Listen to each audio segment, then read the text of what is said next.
Assalamualaikum warahmatullahi wabarakatuh. Halo anak-anak, pada kesempatan kali ini kita akan belajar tema 4 muatan SPDP KD 3.1 tentang reklame untuk kelas 6. Jangan lupa anak-anak berdoa terlebih dahulu sebelum menyimak video ini.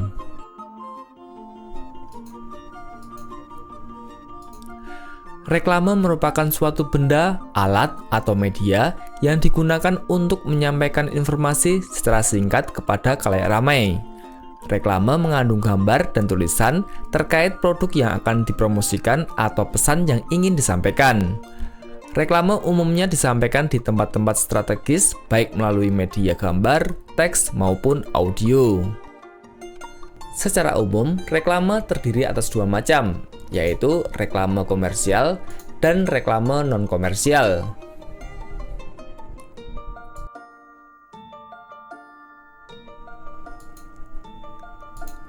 Reklame komersial merupakan suatu jenis reklame yang dibuat untuk suatu kepentingan bisnis.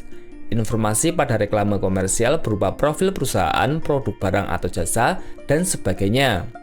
Iklan reklame komersial bertujuan untuk meningkatkan penjualan. Dengan begitu, keuntungan yang diperoleh pun makin bertambah. Sedangkan reklame non-komersial merupakan suatu jenis reklame yang digunakan untuk kepentingan umum.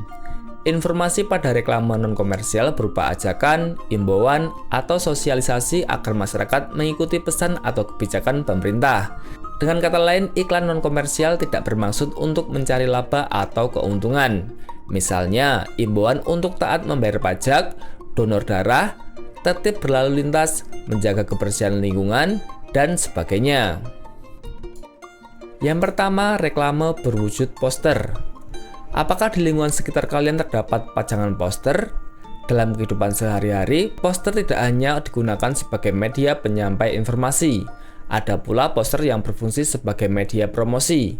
Dengan poster, orang-orang menjadi mengenal dan tertarik untuk membeli produk yang ditawarkan. Lalu, seperti apa ciri-ciri reklame yang berwujud poster itu? Sebuah reklame dapat disebut sebagai poster bila memuat sejumlah hal berikut ini. Yang pertama, kesesuaian antara tema dengan tujuan. Yang kedua, memuat pesan yang disampaikan. Yang ketiga, memuat kata-kata yang singkat, jelas, dan bersifat persuasif atau bersifat mengajak. Yang keempat, pemilihan kata mudah dimengerti dan diingat.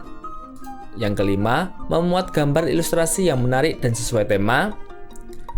Yang keenam, memuat perpaduan atau komposisi warna yang menarik. Dan yang ketujuh, poster dipasang dengan model dan tempat yang menarik perhatian banyak orang.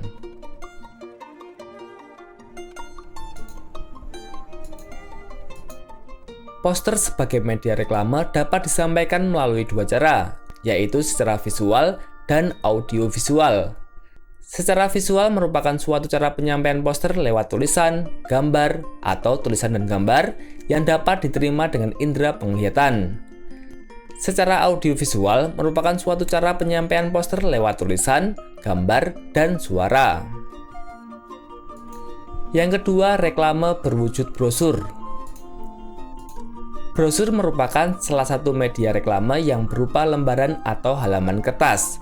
Brosur memuat informasi tentang produk, sekolah, layanan masyarakat, atau jasa yang ditawarkan. Terbitan brosur bersifat tidak berkala dan selesai dalam sekali terbit. Brosur biasa disebarkan atau dibagi-bagikan kepada masyarakat umum, baik di persimpangan jalan, mal, taman, maupun di tempat-tempat umum lainnya. Brosur umumnya memuat informasi atau penjelasan yang ringkas tetapi jelas dan menarik. Hal ini untuk memberikan gambaran yang baik dari perusahaan, institusi, atau lembaga lainnya yang mengeluarkan brosur tersebut. Brosur sebagai media reklame atau promosi cukup efektif dalam menarik perhatian masyarakat umum. Terlebih lagi bila brosur tersebut dibuat unik dengan variasi teks dan gambar. Hal tersebut akan membuat brosur makin menarik perhatian orang untuk membacanya. Sebagai reklame, brosur mempunyai sejumlah nilai, keunggulan, dan kepraktisan. Selain biaya yang murah, brosur dapat dibagi-bagikan dalam jumlah banyak. Sebuah brosur yang baik memiliki sejumlah kriteria, yaitu yang pertama, memiliki slogan jelas dan mudah dimengerti. Yang kedua, disajikan dengan bahasa baik, menarik, serta ukuran huruf yang sesuai. Yang ketiga, memiliki ilustrasi menarik dan mudah diingat. Yang keempat, disajikan dengan tata letak gambar dan tulisan baik. Yang kelima, dalam merancang brosur, kalian juga harus menentukan orang-orang yang akan menjadi target pembaca. Dan yang keenam, brosur harus relevan atau sesuai dengan tema yang diangkat.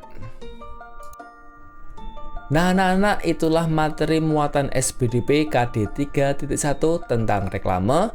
Semoga bermanfaat. Sampai jumpa lagi dan terima kasih. Wassalamualaikum warahmatullahi wabarakatuh.